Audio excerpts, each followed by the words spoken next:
서울광역방송센터입니다. 총선이 꼭 3주 앞으로 다가왔습니다. 여의도 초대석 돌아온 올드보이 전북 전주병 더불어민주당 공천권을 따낸 정동영 전 통일부 장관과 정치권 현안 얘기해보겠습니다. 돌아온 올드보이라고 제가 표현을 했는데 좀 그런가요?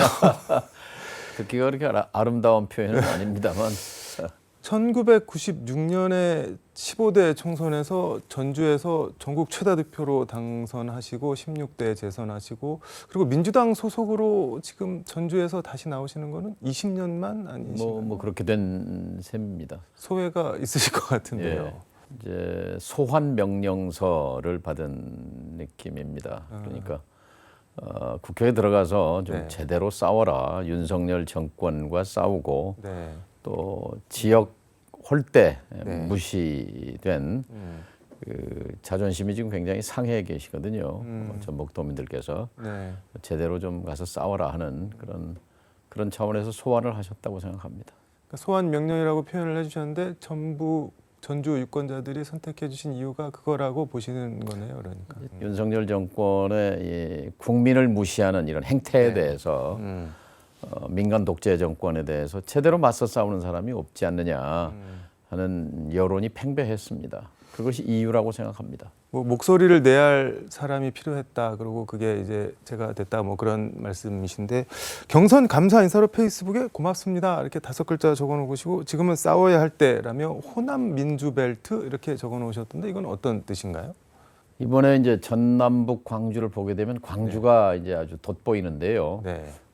8명 현역 의원 중에 민형배 의원 한 분 빼놓고 네. 7명 현역 의원이 다 떨어졌어요. 네. 전부 신인으로 그럼 어떻게 봐야 싹 되나요? 물갈이가 됐는데요. 네. 이미 예고됐다고 봅니다. 작년에 제가 광주 갈 때마다 듣는 얘기가 여기가 광주인데 네. 8명이나 되는 국회의원 중에 네. 대부분이 이 윤석열 정권과 맞서서 고개를 빳빳이 들고 제대로 싸우는 사람이 하나도 없다. 싹 바꿔라. 뭐 그런 얘기가 도처에서 들렸습니다.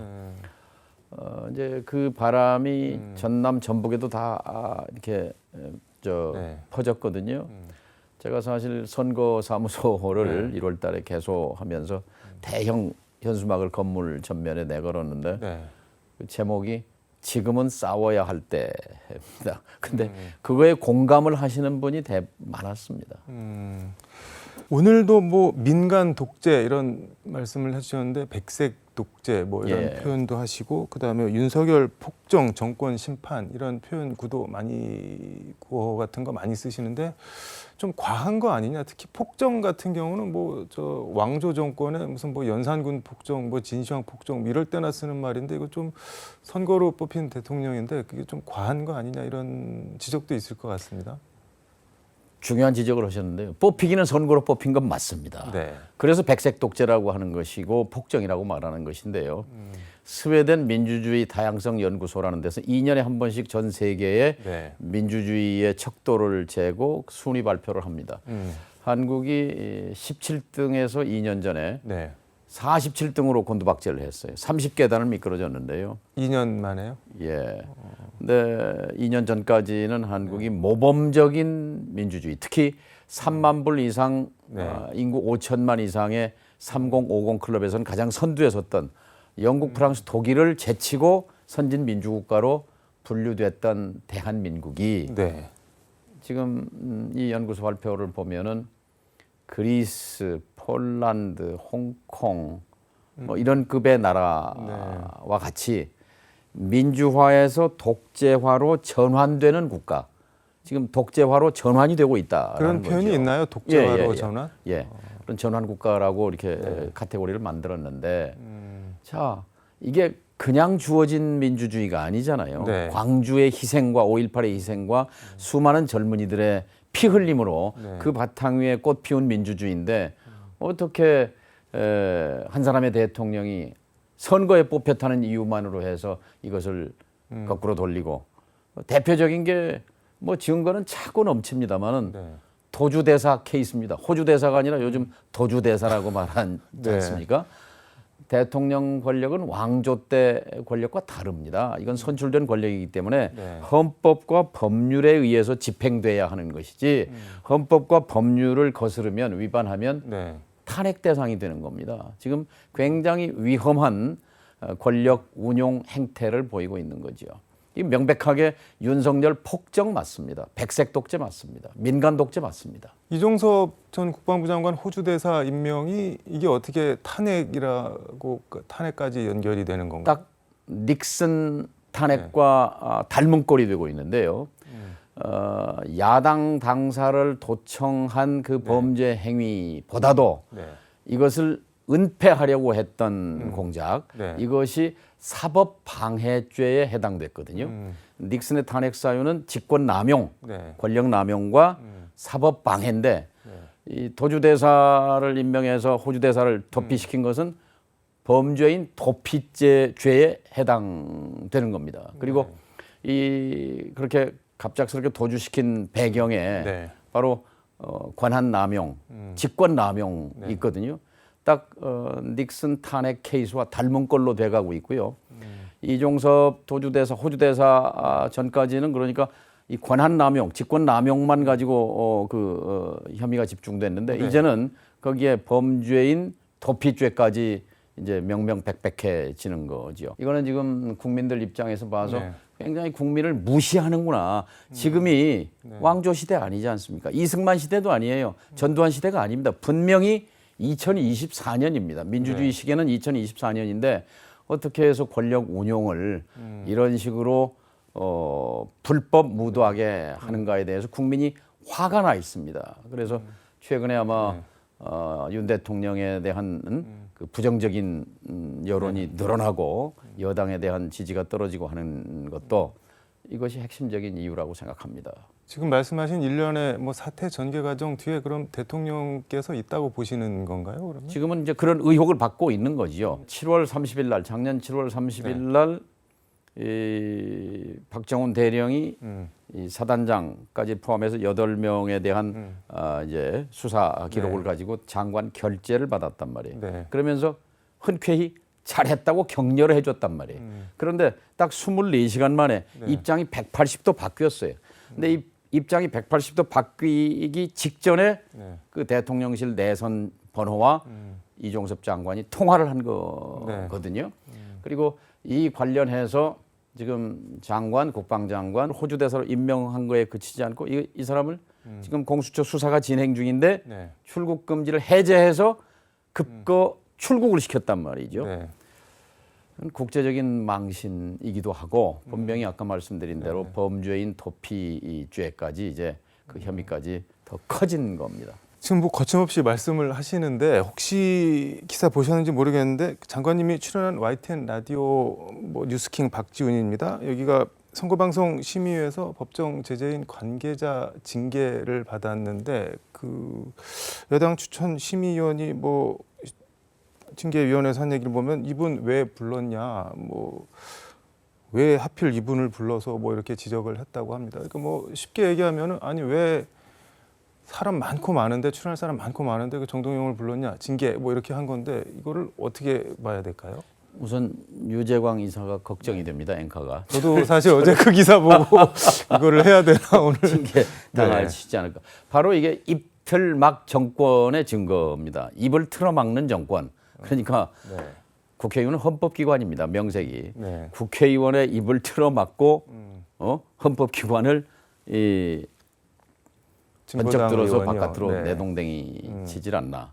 카이스트 졸업식에 가서 카이스트 졸업생을 입을 틀어막고 밖으로 내쫓고 또 의사 항의하는 행사장에 들어가려고 하는 의사를 입을 틀어막고 이제 YTN 입을 틀어막은 거죠. 저는 KBC 방송의 입도 틀어막을 가능성이 있어서 좀 걱정이 됩니다. 그렇게 되면 안 되는데요. 그러니까 스웨덴 그 연구소가 발표한 거에서 민주화에서 독재화로 전환되는 국가의 이유가 뭐냐면 1번이 언론 자유 위축입니다. 두 번째가 정적, 야당에 대한 탄압입니다. 이 두 가지를 가지고 이거는 민주주의 국가로 분류할 수 없다 이렇게 본 거죠. 국민의힘 비례정당 뭐 국민의 미래 비례대표 명단이 발표가 됐는데 호남 홀대론, 뭐 호남 배제론 이런 얘기가 나오는 것 같습니다. 이뇨한 전 혁신위원장이 8번에 있는 거 말고 20번 안쪽 뭐 당선권에는 뭐 없다 뭐 이런 지적인 것 같은데 그건 어떻게 보세요? 사실 뭐 지금 정부 여당의 호남이 안중에 없죠. 안중에 없죠. 네.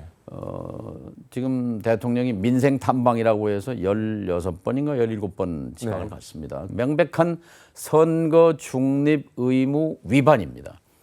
그러니까 20년 전에요. 네. 노무현 대통령 탄핵 사유가 선거 중립 의무를 지키지 않았다는 거거든요. 네. 그때 중앙선거관리위원회가 노 대통령의 발언, 열린 우리 당이 잘 됐으면 좋겠다. 이런 네. 발언, 이것이 대통령의 선거 중립 의무를 위반했다. 이렇게 해서 이게 탄핵으로 간 거거든요, 국회에서. 근데 지금 윤 대통령의 행태는 그거와는 비교가 할 수 없을 정도로 선거에 깊숙이 개입하고 있습니다, 사실상. 그런데 저는 다녀서 안 된다고 봅니다. 선거 기간 동안에는 대통령이 네. 이 오얏나무 밑에서는 갓근을 고쳐 쓰지 말라는 얘기처럼 정말 민주주의 선거로 뽑힌 대통령이라면 네. 명명백백하게 중립 의무를 지켜야 하는 거지요. 네. 지금 뭐 비례대표에 뭐 호남 사람이 있느냐 없느냐 하는 문제는 그런 지역 차원이 말단의 아니구나. 문제다라고 생각합니다. 국민의힘 중앙선대위 발대식에서 한동훈 위원장이 이런 말을 했는데 정부 여당이 오만하고 군림할 때 감당 못할 큰 위기가 온다 뭐 이렇게 얘기를 했는데 이건 본인이 뭐 오만하고 군림한다 이런 얘기는 아닌 것 같고 이거 어떻게 해석을 해야 될까요? 이거는? 이제 국민 눈높이에 맞는 얘기를 한 건데요. 네. 뒤집어 보면 이제 그만큼 지금 위기감을 느낀다는 거죠. 네. 그러니까 이종섭 대사 건도 네. 이게 이제 국민적 분노를 자극하고 있다라고 판단했기 때문에 네. 이제 지금 여당에서는 제일 급한 게 표 아니겠습니까? 네. 그 국민 눈높이에서 그런 얘기를 했다고 봅니다. 근데 표 말씀을 해주셨는데 한동훈 위원장 이번에 지면 윤석열 정부는 집권하고 뜻 한 번 펼쳐보지 못하고 끝나게 될 것이다라고 했는데 이거는 뭐 용산을 향해서 뭐 상관하지 말고 좀 일하게 내버려 둬라 뭐 이런 거 아닌가 아니면은 본인이 좀 주장하고 얘기한 거를 가령 뭐 이종섭 대사 임명을 뭐 철회한다든지 이렇게 해주시라 뭐 이런 거 아닐까요? 저 메시지가? 이제 지금 여당으로 봐서는 이제 악재가 발생했는데 당연히 선거를 지휘하는 네. 당 사령탑 입장에서는 이 악재를 가능한 한 위기 관리의 핵심은 가능한 한 빨리 수습하는 네. 건데 이게 길어지면 길어질수록 이제 상처가 커지는 것이니까. 네. 조국 혁신당은 뭐 돌풍이 꽤 세게 불고 있는 것 같은데 뭐 광주 전남 같은 경우에는 비례 투표에서 뭐 40% 안팎 넘나들면서 일당 뭐 더불어민주연합보다 더 많이 나오기도 하고 있는데 이건 어떻게 보고 계세요? 배경이나 이유를 뭐라고 봐야 될까요? 저도 이제 그런 얘기들을 많이 봤습니다. 그러니까 이제 가서 조국 혁신당 비례는 찍어줘야 되겠다 뭐 이런 네. 얘기들을 듣는데 그 얘기를 하다 보면 네. 연민, 분노, 그다음에 공감 뭐 요 세 가지가 떠오릅니다. 뭐냐면 너무 했지 않느냐 네. 조국 전 장관 일가에 대해서 네.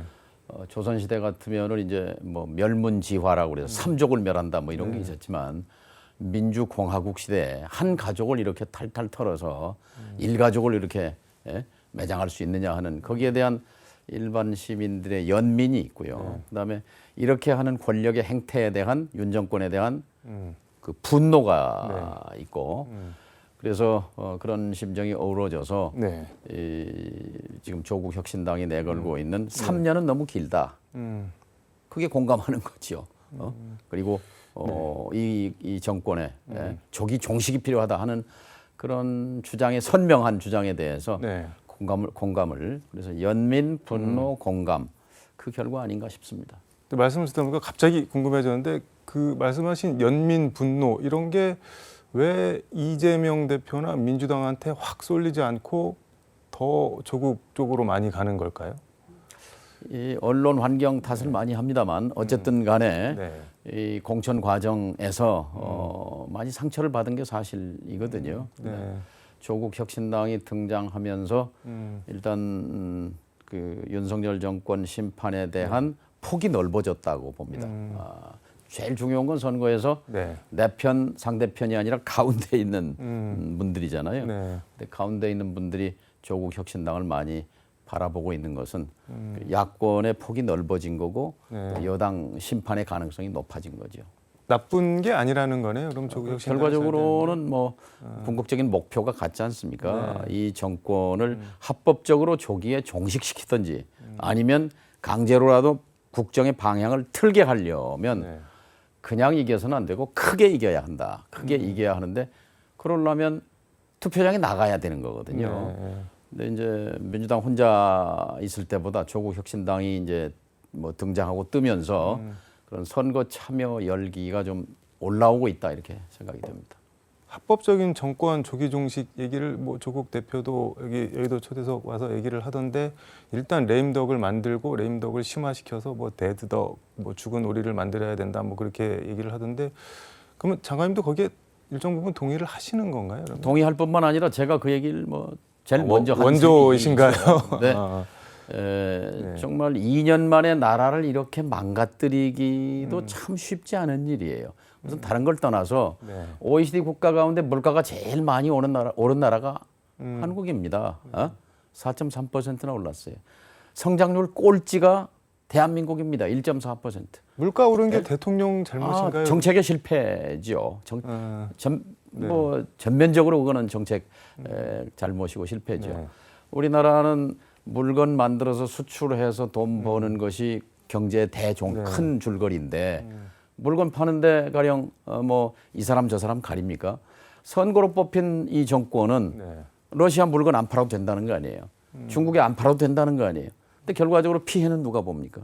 그러니까 수출 줄어들죠. 적자 커지죠. 경제 성장률 하락하죠. 네. 한동훈 위원장은 뭐 조국 대표, 이재명 대표 싸잡아서 범죄자 연대다. 이번 전 선거는 뭐 야당 심판 선거다 이렇게 얘기를 하는데 예. 그거는 뭐 전혀 동의를 못 하시겠네요. 그러면은. 정치가 아니죠. 정치는. 그럼 뭔가요, 여러분 그거? 그러니까 상대를 절멸하는 거는 전쟁입니다. 네. 지금 이분들 윤석열 대통령이나 한동훈 위원장이나 머릿속에는 이걸 전쟁으로 생각하는 것 같아요. 상대를 죽이지 못하면 내가 죽는다 뭐 이런 생각을 하는 것 같은데요. 근데 말씀하신 절멸과 종식은 무슨 차이가 있는 건가요? 여러분 저쪽에서 하는 거는 야권을 절멸시키려고 하는 거고 야당에서 하려고 하는 거는 정권 종식. 그 무슨 차이가 있는 건가요? 그러니까 내 편은 네. 절멸이나 이제 정치 보복이라는 것은 네. 내 편은 내 식구는 무슨 짓을 해도 그것은 수사 면제 불기소고 상대방은 뭐 300번이든 400번이든 압수수색 이건 뭐 정상적인 법치 운용이 아니지 않습니까? 법치가 아니죠. 이것은 바로 절멸에 해당되는 거고요. 네. 합법적으로 조기 종식한다는 건 이거는 헌법이 부여한 국민 주권입니다. 네. 네. 국민이 선택하기에 따라서는 종식시킬 수 있는 거예요. 음. 윤석열 대통령을 지지하는 국민의힘이 100석 미만으로 떨어지면 그 다음 날이라도 종식시킬 수 있는 거죠. 이론적으로는. 결국은 국민이 해주시는 거다 그런 말씀인 그렇죠. 거네요. 종식은 합법의 영역에서 말씀드리는 거고 절멸이라는 건 이제 전쟁 용어죠. 시간이 거의 다 돼서 뭐 정치 복원을 말씀을 해주셨는데 당선이 되시면은 어떤 역할, 뭐 소명, 뭐 어떤 거라고 생각을 하시는지 마무리 말씀 겸 해서 듣도록 하겠습니다. 저는 정치를 다시 하면서 저에게 부여된 소명 중에 하나가 한반도 평화 프로세스를 되돌려 놓는 것이라고 생각합니다. 지금은 위협 관리의 시간입니다. 누구도 지금 설마 하고 보고 있지만 네. 한반도 평화 문제와 관련해서 이 정부는 이념으로 접근하지 않습니까? 말하자면 공산 독재 정권은 종식시켜야 한다 뭐 이런 생각을 깔고 있는 것이고 네. 그리고 이 정세 관리에 대해서는 굉장히 무책임합니다. 책임감이 없습니다. 대통령 취임할 때 선서하는데 나는 헌법을 준수하며 국토를 보위하고 국민의 생명과 재산을. 근데 지금 과연 이 한반도 정세가 관리되고 있는 건가? 그래서 지금은 이제 야당 외교의 시간이 필요하다고 생각합니다. 그 일을 해보고자 합니다. 알겠습니다. 오늘 말씀은 여기까지 듣도록 하겠습니다. 고맙습니다. 예, 감사합니다. 지금까지 서울광역방송센터에서 정동영 전 통일부 장관과 함께 전해드렸습니다.